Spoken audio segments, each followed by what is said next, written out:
What if you could move your solar setup wherever the sun is strongest or wherever you need it? That is what we're going to go over today, building a portable solar cart for these Shadowflux Renogy panels. And make sure to stick around until the end when we'll be testing how effective is really this Shadowflux technology that supposedly can handle part shade without too much compromise. But before getting to that, we had snow. Currently doing a test with some Renogy solar panels. It is beautiful, cold, ice, snowy, and that is actually a benefit when it comes to solar panels. Solar panels like when it is cold, they operate better then.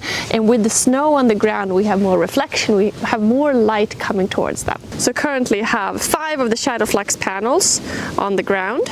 Because these are wired in series, the total voltage increases across the string, but the overall current is limited by the lowest performing panel. Throughout this snow episode, we never actually had a power outage, but we were ready just in case, with panels wired to a battery bank which could have powered our house. Instead, we ended up powering our shop and charging up power banks. Of course, you can keep your panels on the ground, but it is not ideal. So, what are your options? Well, you have your roof. Great option, but installation can be expensive and complicated. And the one downside, you won't have easy access to your panels to remove snow or check on them if something goes wrong. Some sort of ground structure is definitely another way to go. And what if you want to be able to move that structure based on where you need power or when the sun moves? Well, a mobile cart would be even better. So, what have we got here? About $40 in pressure-treated 2x4s. Since this will be sitting outside, it's a good choice. We're putting it together with screws. Now, to connect the panels to the structure, we're using these Renogy RV tilt mount brackets. You can set between a 0 to 90 degree adjustment, so these are great for various surfaces and pretty easy to put together. They work with a variety of Renogy panels. So you mount the brackets onto the panels and then you add the other bracket, which also allows you to set the angle.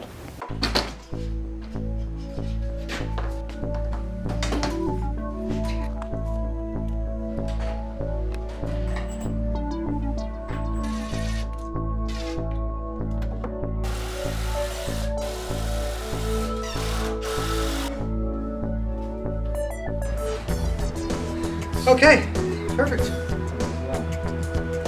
So as you can see, this is designed to hold 4 panels. To make it movable, we're using 2 small tires with a rod going through. That's a 1/2 inch. Perfect, 10 inches in.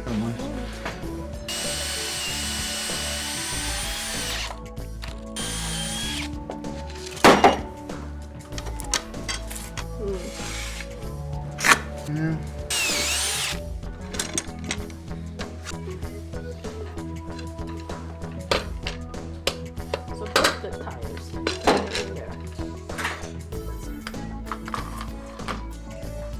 As long as we have to stop here to keep it tipping towards the front.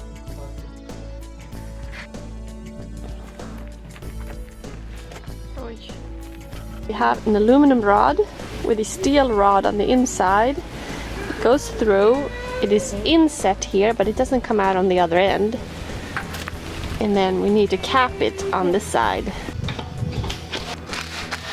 Okay, so at this point we have like a basic general structure. Now we're going to test it, put the panels on. I think it looks pretty cool. So now we can take a look at the structure and see where there are weak points, if anything needs to be reinforced. 4 pieces of pressure treated 2x4s. The structure is pretty basic, like a skeleton. These are the screws that came with the Renogy panel system. They're galvanized. You have a lot of options here where you want to screw. It's heavy, but it feels more stable. It's more stable.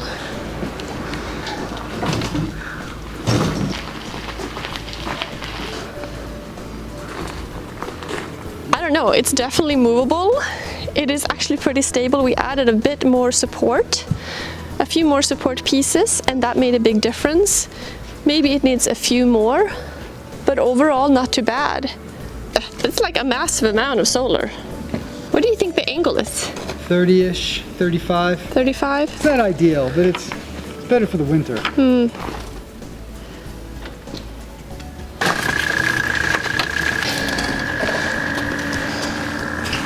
It worked out pretty good now to use the electric mower and bring it all the way in the back. Now we're gonna have it in front of, it's gonna power this little house here now. Now of course it has wheels, so it's actually relatively easy to move by hand, you know, a shorter distance, but not all the way up the hill.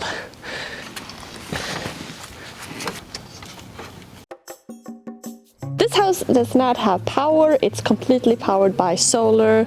We currently have some solar panels on the roof, so we're going to do a little comparison test and see how much power we're getting from these versus those panels. So the house here is already wired up, like we already have wires coming in, so it's going to be easy enough to just click, connect it all together. So first up now I'm going to connect these two panels, basically make them one. So I'm going to connect the positive to the negative here, positive to negative there. Now I'm going to take positive here and positive here and connect them together with this guy, so we get one positive line, and do the same for the negative, so we get one negative line. So what we are doing here is a 2S2P system. So we're doing negative and negative. So now we have just one positive and one negative from 4 panels. So currently we have these thin flexible solar panels on top, which are actually also 800 watts. They're 2 400 watt panels. Currently we're bringing in about 400 watts. So it's going to be interesting to see how much these will be bringing in comparison. Obviously the angle is slightly different. It's not going to be a straight comparison, but still.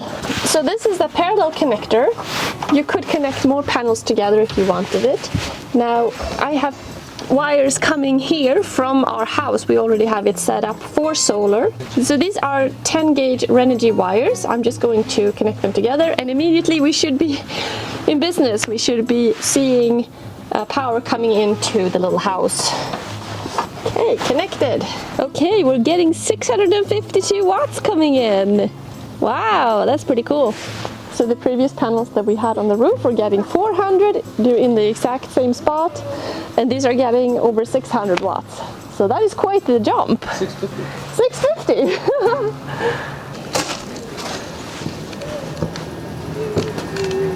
So we have a power station in here that is connected to the solar, which is why we can see exactly how much we are bringing in.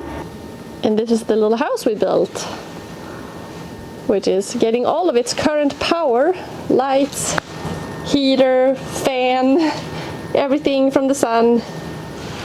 One nice thing about these Shadowflux panels is that they're designed to be able to handle like part shade or a leaf without it taking the panels out of commission totally. So we're currently getting about 660 watts, no shade. So let's do, we are down to 657. So imagine this was a leaf or some dirt or something that was covering the panel. It doesn't really make much difference. Now what if I stand in front of it and kind of create more of a shade? Around 420, 450.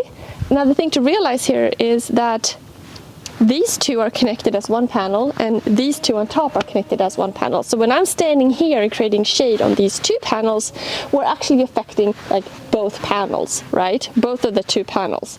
So the fact that we're getting like 460 or 480, 500 watts coming in with a substantial amount of shade on them right now, it is pretty cool.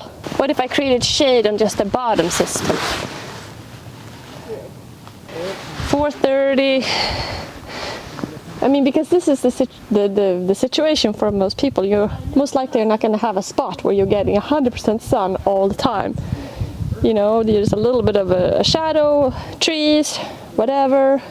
Now the angle actually matters quite a bit. We have solar panels lying on the ground that are actually larger wattage panels, but they're getting less power because they don't have this angle. The angle matters a lot. The thing about solar is that it is very cool, but it is also difficult and expensive to mount them on the roof. You don't have access to them if they are covered with snow or if something goes wrong. So sometimes that's not always the best idea. And if you have the space, then having them accessible on the ground is kind of nice. So this was kind of an interesting project. I'm not sure if we're going to make some improvements to this. We'll see. Thanks so much for watching. If you want to check out the Shadowflux solar panels, you can do that. More info in the description below. Thanks for watching. See you later.